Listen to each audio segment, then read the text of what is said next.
આપના માધ્યમથી કહેવા માંગુ છું, મારું નામ મહિપાલસિંહ બસિયા નામ છે મારું. વોર્ડ નંબર 9 નો કોંગ્રેસમાંથી પાર્ટીમાંથી ઉભો રહ્યો હતો. પણ મારી લાગણી એટલી દુબાણી કે ભાઈ જે કોંગ્રેસ પાર્ટીએ મને ફંડમાં 25,000 રૂપિયા સામાન્ય ફંડ મોકલાવી અને જે એવું કરેલું કે ભાઈ અમારે આપણી પાર્ટી પાસે ફંડ નથી. ફંડ વગર તો કોઈ ચૂંટણી જીતાય નહીં. બીજા નંબરમાં જે કોઈ પણ પબ્લિકની નારાજગી હતી એ પણ ભેગી હતી. પબ્લિકને અમે કીધેલું કે ભાઈ અમને જીતાડો, પણ પબ્લિક થોડીક એને એવું હતું કે બીજેપી સરકાર આવે તો જે કંઈ પણ છે અને આમાં કોંગ્રેસમાં આપણી સીટ નહીં આવે તો જુનાગઢના કોઈ કામના વિકાસ નહીં થાય એવું પણ અમને કહેવામાં આવ્યું. અને મેં ખેસ એટલે પહેરેલો કે ભાઈ જે મારો મિત્ર છે આકાશભાઈ, એ મારો નાનપણનો મિત્ર છે અને અમારે બેને પહેલેથી એવું વિચારેલું કે ભાઈ હું જીતું તો તમારા બધા કામ હું પૂરા કરી દઈશ, તમારે ઊભાની જરૂર નથી ને તમે ઊભા રહ્યો તો વાંધો નહીં, પણ તમે જીતો તો આ વોર્ડના બધા કામ તમારે પૂરા કરવા, એવા અમે બંધાયેલા હતા. અશ્વિનભાઈ ભારાઈ પણ એમાં સહમત હતા કે ભાઈ આપણા વોર્ડ નંબર 9ના કાંઈક પણ કામ હોય એ આપણે પૂરા કરી દેવા માટે આપણે પબ્લિકના માટે તારા માધ્યમથી કે કોઈ પણ તારા મિત્ર સર્કલ કોઈ કહે કે ભાઈ આ વસ્તુ અહીંયા કરવાની છે, રોડ રસ્તા ને ગટરનું કાંઈ પણ સમસ્યા છે અમે દૂર કરી શકશું, પણ અમે ચૂંટાઈ ગયેલા ઉમેદવાર તરીકે છીએ અને તારે જે કાંઈ પણ કામ હોય મારું એ હું તમારું બેનું કરી દઈશ. ભાજપના દિગ્ગજ નેતાના પુત્ર હાર્યા છે.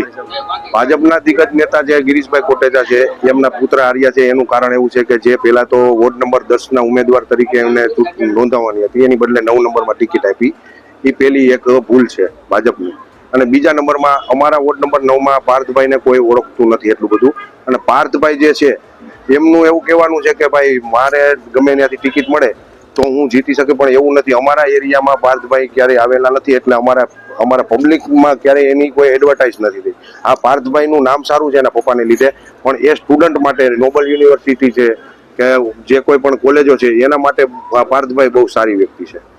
ક્યાંક જે સાધુ સંતોનો વિવાદ હતો તેને લઈને હળ થયું, તેના માટે સાધુ સમાજ જે છે એમાં બાવાજી જ્ઞાતિ છે જી એમના પૂરેપૂરી તકલીફ પડી હોય એવું મને લાગે છે. ભવનાથ વિસ્તાર 9 નંબર છે એ પ્રવાસનમાં આવે છે, આગળ કઈ રીતે ડેવલપિંગ શું કે ડેવલપિંગમાં તો આકાશભાઈ પણ ગીતાબેન અને ચેતનાબેન ત્રણેય જે ઉમેદવાર છે બીજેપી સરકારના ને અપક્ષ ઉમેદવાર છે જે અશ્વિનભાઈ ભારે, એ ચારે મારી પાસે બંધાણા છે કે ભાઈ તારા કોઈ પણ કામ હશે, તમારા કોઈ પાર્ટીના કે ઓમ પબ્લિકના કોઈ પણ કામ હશે અમે પૂરા કરી દેશું, બરોબર, તારે તું અમારી ભેગું આવી જા, અમારા પક્ષમાં જોડાઈ જા.